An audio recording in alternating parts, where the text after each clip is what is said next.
ہارون رشید 14 سال ساتویں امام قید میں رہے، ہر ایک کو معلوم، اور اس قید سے عالم اسلام کو فائدہ کتنا پہنچا اس کی ایک مثال بشارے حافی ہے، تو دوسری مثال ہارون کا اپنا بیٹا، یہ 14 سال کی وہ قید، کیونکہ واقعات بہت مشہور۔ اب دیکھیں یزید کے بیٹے کا واقعہ آج کے زمانے میں پڑھنے کی ضرورت ہے، بچہ بچہ جانتا۔ ابو عامر فاسق کا واقعہ آج کے زمانے میں پڑھنے کی ضرورت ہے، میدان احد کی زیارت کرنے والا ہر آدمی جانتا۔ ہارون رشید کے بیٹے کا واقعہ پڑھنے کی ضرورت ہے، میں آپ کے وقت کی اہمیت کو سمجھتے ہوں۔ خالق اللہ کی وہ صفات یخرج الحی من المیت و یخرج المیت من الحی، مردہ میں سے، یزید سے مردہ میں سے، ابو عامر فاسق مردہ میں سے، ہارون رشید، کتنی بہترین مثالیں اللہ ہمارے سامنے پیش کر رہا۔ اتنا ظالم کہ آج بھی مشہد مقدس کے قریب وہ جگہ موجود ہے کہ جہاں پہ کنویں میں 70 سادات کرام کو بغیر غسل و کفن کے گردنیں کاٹ کاٹ کے ہارون کے حکم سے حمید ابن قاسمہ نے دفن کیا۔ سادات کرام کا اس کثرت سے قتل کیا کہ ساتویں امام کو ایک دعا کرنا پڑا۔ سید کسے کہتے ہیں؟ اب بعض اوقات ہم لوگ اپنی عادت کے تحت عربی انداز سے پڑھ جاتے ہیں، تو مجھے معلوم ہے کہ اردو میں سید ہے لیکن عربی میں تو سید ہے۔ سید کیا، سید کسے کہتے ہیں؟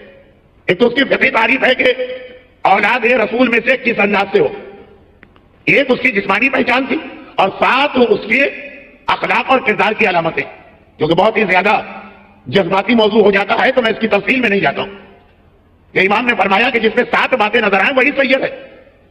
بعض لوگ نسب کے اعتبار سے سید ہیں لیکن عمل کی کوتاہی ان کو اس سے خارج کر دیتی ہے، یہ آج کا موضوع نہیں، آج کا موضوع ہے ایک جسمانی خصوصیت۔ سادات کے جسم سے ایک عجیب انداز کی بھینی بھینی خوشبو آیا کرتی ہے۔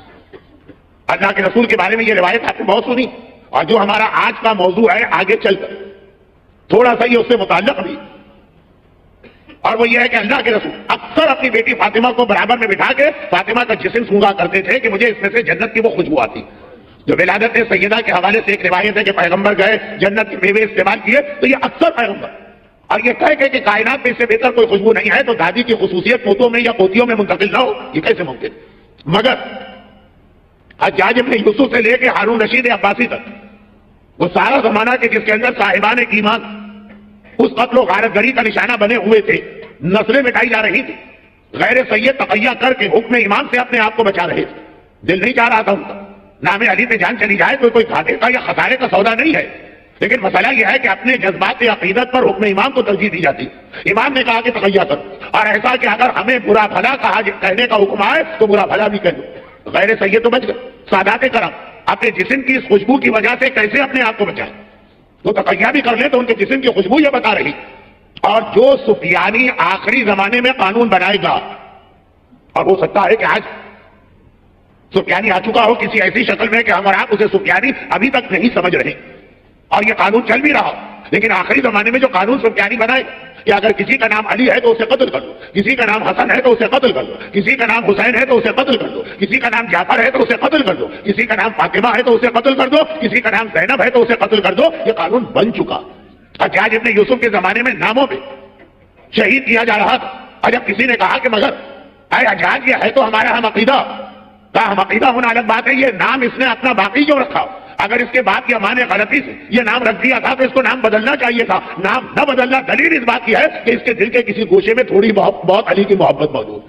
چنانچہ خالی نام سفیانی یہ قتل نہیں کرے گا، حجاج قتل کر چکا ہے، لیکن ان حالات میں سادات کیسے اپنے آپ کو چھپائیں؟ وہ جسم کی خوشبو غیر سیدوں کے لیے بھی ایک بہت بڑا امتحان بن گیا تھا، لیکن وہاں بھی وہی بات، امام کا حکم آ گیا، ہم کہتے ہیں اس پہ عمل کرو، کس کا دل چاہے گا؟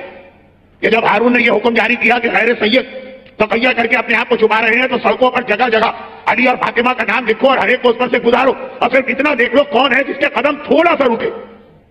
مومن نے کہا مولا میں مر جاؤں گا، ان ناموں پہ کیسے قدم رکھوں گا؟ کہا میں حکم دیتا ہوں، میں اپنے دادا کی زیادہ معرفت رکھتا ہوں کہ تم ساتویں امام کا یہ تحدید آمیز خطاب، یہ جلال والا خطاب ہے، مگر سادات کیا کرے؟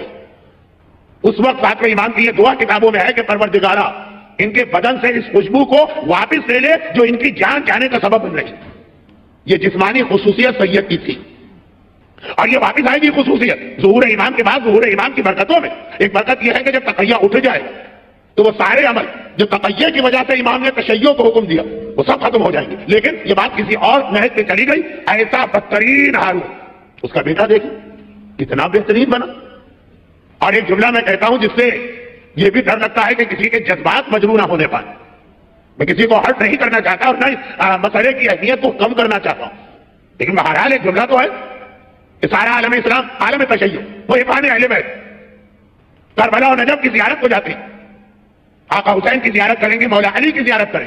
تاریخ میں ان کے نام دیکھیے جن کی زیارت تو خود آقا حسین آئے، جن کی زیارت تو خود مولا علی آئے. اب یہ لفظ زیارت میں نے عربی کے حوالے سے کہا جن کی وزٹ کو. یقیناً کربلا جانا کتنی بڑی عبادت ہے. متوکل کے زمانے میں لوگوں نے کتنی قربانیاں دی. نجف جانا کتنی بڑی عبادت، لیکن نجف کا اٹھ کے ہمارے گھر میں آ جانا، کربلا کا اٹھ کے ہمارے گھر میں آ جانا، یہ یقیناً زیادہ بڑا رتبہ.